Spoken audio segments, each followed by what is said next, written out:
Bună, dragii mei, bine ați venit, bine ați revenit. Sunt Meme și ca de fiecare dată înainte de a începe, vă reamintesc cât de minunați și de puternici sunteți.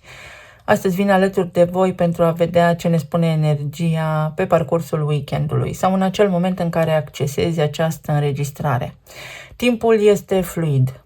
Nu este liniar, tot ceea ce avem la dispoziție este acum, așadar, dacă informațiile pe care le auzi aici consideri că te ajută într-o anumită măsură, te invit cu drag să te abonezi și să apreciezi acest clip, pentru că aprecierile voastre ajută acest canal să funcționeze și mă motivează pe mine. Vă mulțumesc pentru că sunteți aici cu mine, vă mulțumesc pentru mesaje, pentru că reveniți cu drag de fiecare dată. Ieri nu am putut fi alături de voi din motive obiective. M-am așezat să filmez și la 5 minute după ce am pornit camera a început furtuna, am primit mesaje de alertă pentru că urma furtuna, mi-au întrerupt înregistrarea, a fost ceva neașteptat. Pentru că Uranus este în Gemeni și pentru că Uranus produce această schimbare neașteptată de la o secundă la alta. Să vedem ce ne poate spune energia pe weekend. Să știți că este o vibrație care indică indulgență și nevoia de a ne face pe plac. Ori de a face cuiva pe plac, sacrificând ceva în acest proces doar pentru a fi pe placul cuiva, ori va fi o mică încântare așa la mijloc în mințile noastre, hai să ne cumpărăm lucruri care poate sunt inutile, poate sunt valoroase, poate sunt necesare pentru noi, însă să cheltuim mai mult decât ar fi cazul. Avem aspecte favorabile între Venus și Mercur. Venus este în Gemeni la 15 grade, Mercur este în Leu la 15 grade și în retrogradare. Pot apărea discuții, idile din trecut sau gânduri care să activeze emoții din trecut, iar acestea produc, să știți, un efect puternic în câmpul de energie, pentru că 15 este numărul magnetismului. În consecință, un mesaj ar putea fi următorul: ai grijă ce îți dorești, pentru că poți primi, dar ulterior s-ar putea să regreți. Depinde, sigur că da, de situație și de hărțile voastre natale, pentru că tranzitele au o predispoziție, dar în colaborare cu harta natală a fiecăruia dintre voi, voi puteți acționa diferit. Apoi, avem acea quadratură, acel aspect tensionat dintre Venus și Marte. Marte este în Fecioară. Fecioara este un arhetip foarte rațional și foarte metodic, care atinge acea indulgență despre care vorbeam anterior și ne poate preveni în a ne pierde capul, în a cumpăra mai mult decât avem nevoie sau în a spune lucruri împinși de un impuls de moment pe care ulterior să le regretăm. De asemenea, s-ar putea să fie o ocazie ca de acum înainte să vă puteți baza pe ceva, să vi se îndeplinească o dorință, să obțineți comunicare, o notificare, să obțineți acces la ceva mult dorit. Nodurile lunare s-au mutat și ele la 19 grade, cel nord în Pești, cel sud în Fecioară. 19 este un număr care indică codependență și sacrificiu, iar în tarot avem arcana Soarele. Pentru a fi bine trebuie să renunți la ceva. Aici intervine ideea de compromis. Ești sigur că asta îți dorești pentru că te poți simți bine acum, poți spune doar o viață am, iar ulterior să fie nevoie să te confrunți cu consecințele. Tot ceea ce facem, până la urmă, revine în viața noastră sub o formă sau alta. Atenție la consecințe, atenție la materia primă, la stabilitate și la resurse, pentru că Pluton este în aspect cu Luna, care va fi în Taur. Luna din Taur vrea să acumuleze, să se simtă bine, să dețină controlul și să fie în siguranță. Iar Pluton în Vărsător spune ok, dar trebuie să gândim pe termen lung. Trebuie să fim atenți la toate aspectele din acest moment. Pluton este și el în retrogradare în Vărsător. Asta înseamnă că putem ieși la cumpărături și putem umple coșul cu produse care nu ne sunt utile acum. Putem cumpăra mai mult decât am stabilit în prealabil. Putem face mai mult pentru oamenii de lângă noi fără să fie nevoie, pentru că avem un atașament cumva nesănătos față de aceștia, suntem într-o relație de codependență sau pentru că avem noi un tipar, un program care ne rulează mental în partea inconștientă a noastră și repetăm aceleași lucruri fără să ne dăm seama. Peste toate aceste lucruri intervine ideea că poți elimina un sacrificiu din viața ta, că nu mai este nevoie să fii atent la toate calculele sau să îți măsori îndeaproape cuvintele și poți fi autentic. Atât că sub energia lui Mercur în Leu, care este o energie copilăroasă, s-ar putea să spui lucruri fix cum o fac copiii, fără filtre, fără diplomație, fără tact. Dacă vă confruntați cu o așa situație în care cineva vă spune adevărul sau spune ceva nefiltrat și fără niciun fel de empatie, nu înseamnă că vă ajută, ci înseamnă că dă dovadă de cruzime. Să vedem. Mai departe, ia uite, s-a ascuns aici o carte, pajul de bâte, o călătorie, un început, o inițiativă. Este un weekend cu inițiativă, un weekend în care lucrurile pot merge bine, un început de săptămână care poate trasa noi direcții mai clare. Abandonat. Lăsat în urmă, să mergi mai departe, să te detașezi și rece. Poate fi această idee să nu fii prins sau cuprins de acea energie despre care am vorbit, pe care am descris-o, în sensul că trebuie să fii foarte realist și să nu te lași păcălit de promoțiile de la raft, spre exemplu. Sau poate fi vorba despre faptul că trebuie să fii foarte vigilent în zilele ce vor urma și atent la ceea ce spun oamenii. Pentru că s-ar putea ca ei să fie reci, detașați și tu să ai impresia că îți vor binele. Tu ești acesta și nu iei în considerare și sentimentele celor din jurul tău, pentru că tensiunea dintre Venus și Marte înseamnă lipsă de toleranță. Speranță. Așteptări, încredere și manifestare. Să fii realist.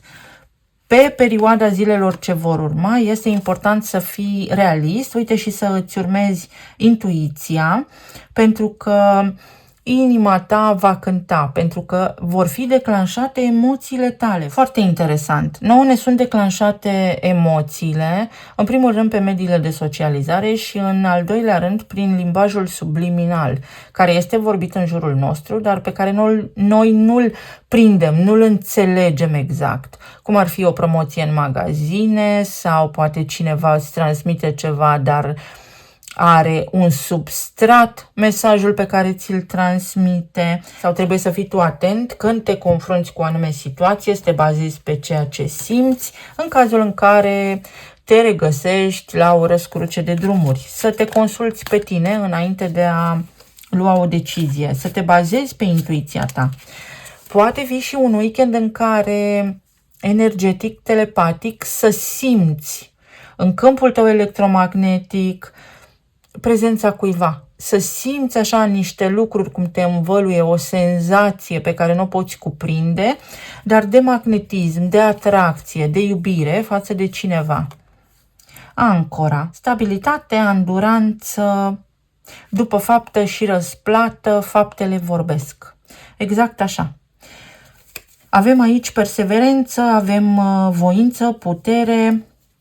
Pot apărea conversații de genul eu vreau ceva, partenerul meu altceva, să ne confruntăm în idei și să nu ne înțelegem, să ne purtăm precum copiii, să spunem lucruri fără să le filtrăm, fără să ne gândim și la celălalt, pentru că ne lipsește empatia, sau poate fi vorba despre o conexiune veche, despre un gând vechi, despre ceva, o acțiune veche din viața ta, o intenție mai veche pe care acum să o gândești mai bine, să tragi o concluzie, iar concluzia respectivă să fie foarte utilă pentru viața ta.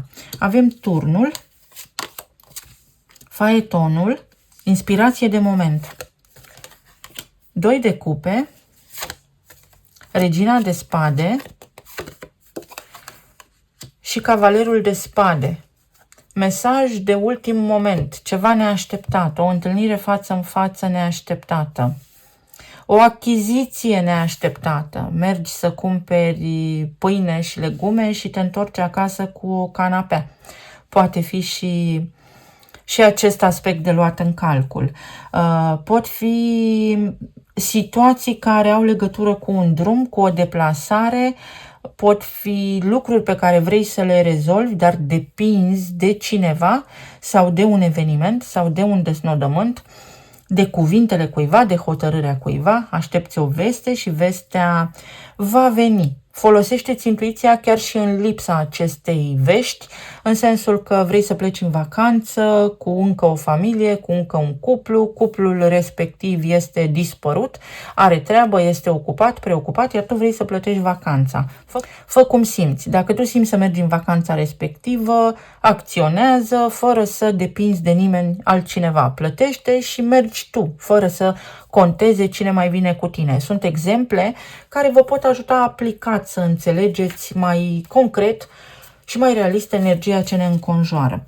Pe zona de relații, cineva din trecut, o persoană cu care chiar nu ai mai vorbit de mult timp, ceva ce dăduse-i uitării sau ceva ce a rămas neatins, neconcluzionat, dat cumva așa uitării, se poate reactiva. Însă energia îți indică aici următorul lucru, să fii foarte realist și să nu fii emoțional, ci să te gândești concret, să fii coerent la stabilitatea ta, la viața ta, într-o formă matură. Pentru că altminteri s-ar putea să fii încântat, să iei o decizie de moment, dar această decizie să nu ofere o perspectivă în viitor.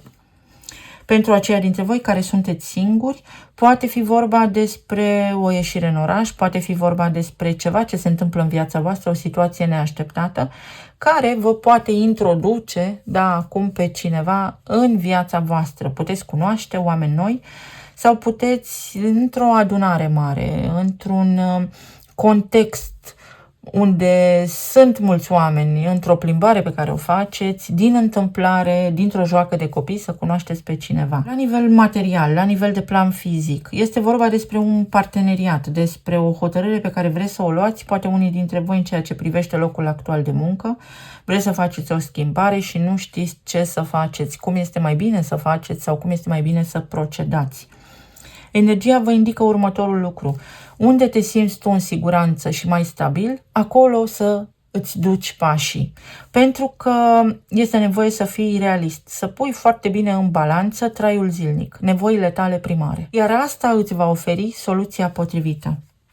La nivel medical, există provocări pe zona de sistem nervos, să ai vederea încețoșată, este nevoie de mineralizare, este nevoie de hidratare, ai nevoie de electroliți, apă cu lămâie, apă cu puțină sare, nu în cantități mari, ca să te poți repune pe picioare, ca să te poți ancora. Este un deficit de magneziu. Noi trăim într-un spațiu electromagnetic. Magneziul este o componentă importantă în rutina noastră, în corpul nostru, este vital pentru ca noi să funcționăm bine. În ceea ce privește anxietatea și sistemul nervos, acolo vă poate ajuta o anume formulă de magneziu.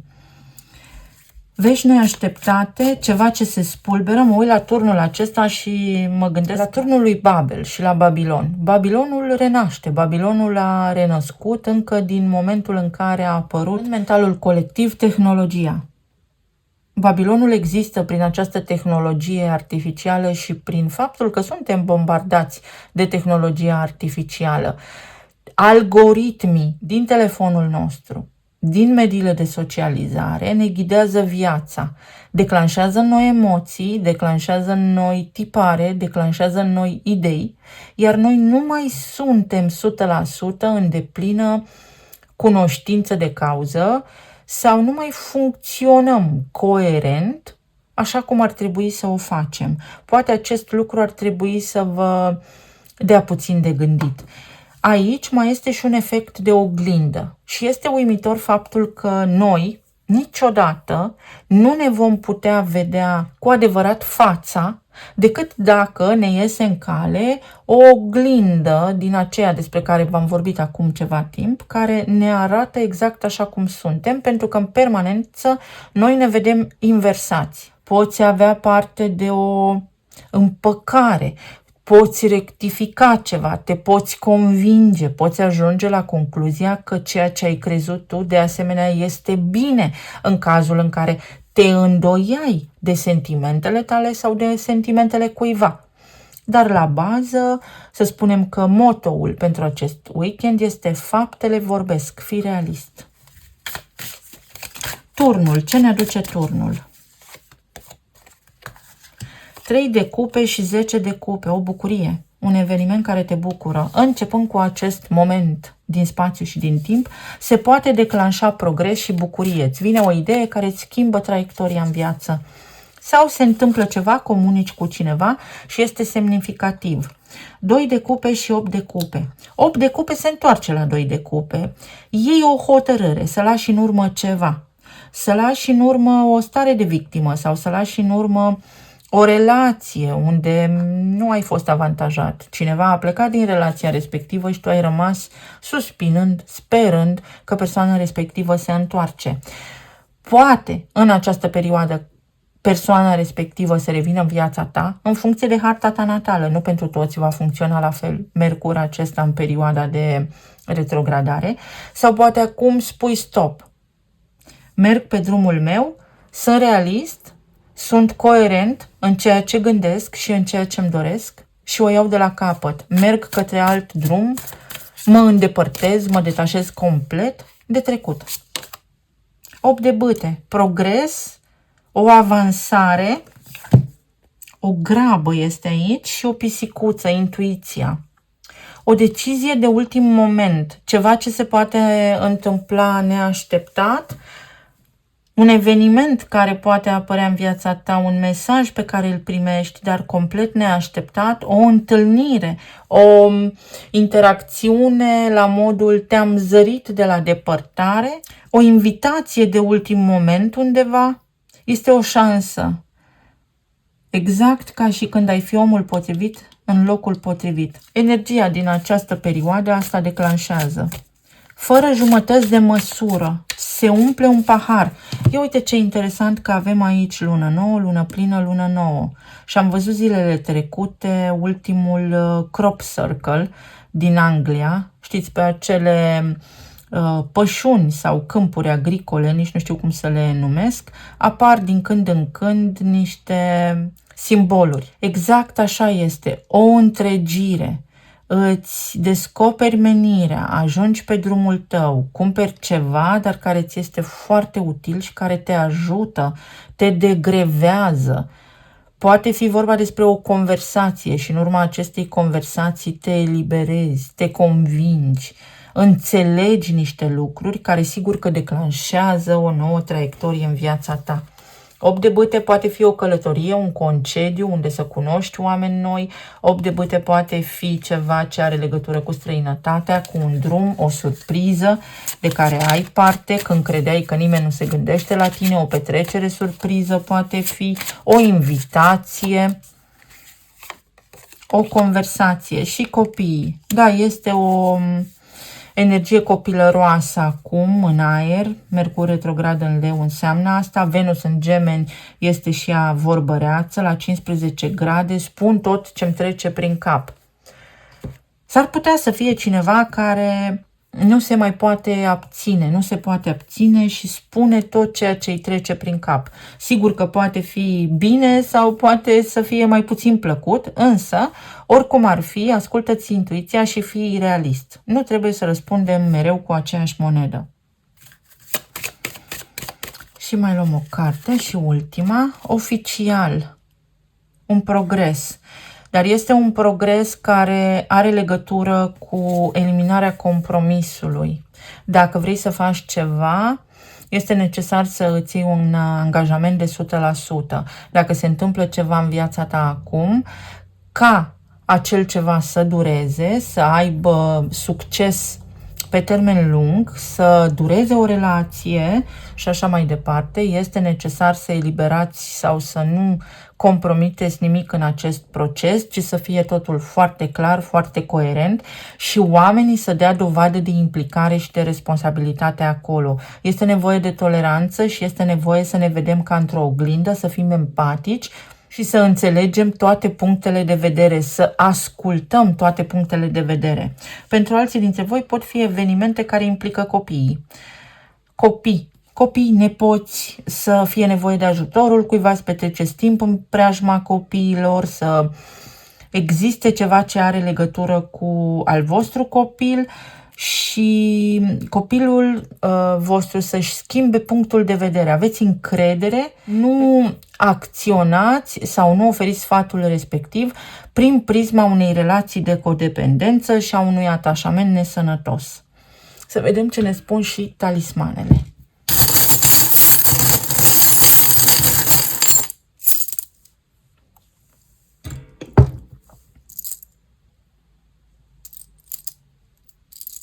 Ceva oficial. Ajutor să te simți mai bine din partea cuiva. Cineva îți vrea binele. Uite, ceva oficial. Loialitate. Cineva îți vrea binele. Pe de altă parte, trebuie să elimini dependența de cineva sau de ceva. Fă tu singur, acționează tu singur pentru că te poți descurca. Posibilitatea să te împaci cu cineva sau să eliberezi o furie. Ceva veche, o furie veche, pentru care încă ești supărat, o situație care încă te supără. Nevoia să te liniștești, să termini cu acea supărare odată și pentru totdeauna. Eliberează-o pentru că te încurcă. O călătorie poți face aici, zile de liniște, zile de armonie, zile în care te poți simți bine. Un început, aici avem îndrăgostiții, o cale să te echilibrezi pe calea aerului. Rațional, să spui ceea ce ai de spus, dar diplomat și cu tact. Din nou un cățeluș, o relație, sistemul de învățământ, niște cursuri, o specializare, ceva academic.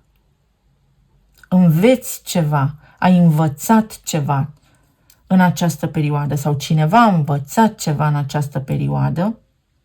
Avem atât de multă chimie. Acum, neașteptat, poți întâlni pe cineva, poate reveni cineva și este o mare pasiune aici, mare pasiune. Ceva ce nu poate fi evitat este ca acea iubire din tinerețe, din adolescență, când te îndrăgostești pentru prima dată, poate chiar prima ta iubire, poate fi, de ce nu, iar de această dată va fi diferit.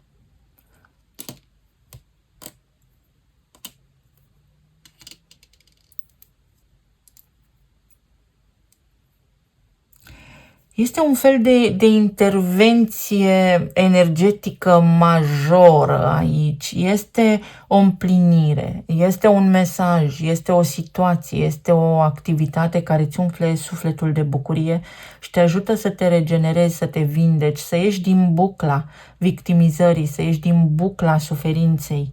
Foarte, foarte bună energia, foarte bună.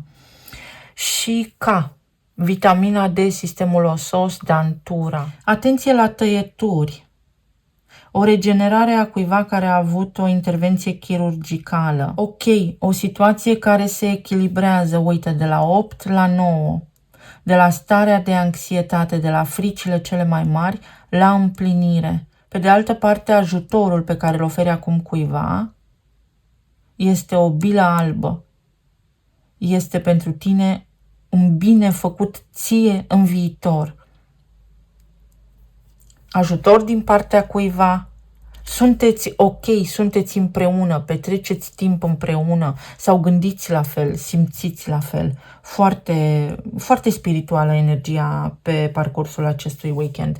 Vă mulțumesc foarte mult. Vă doresc să aveți o perioadă plină de realizări, să fiți bine, sănătoși și iubiți și să ne reauzim cu bine și data viitoare. Pa, pa!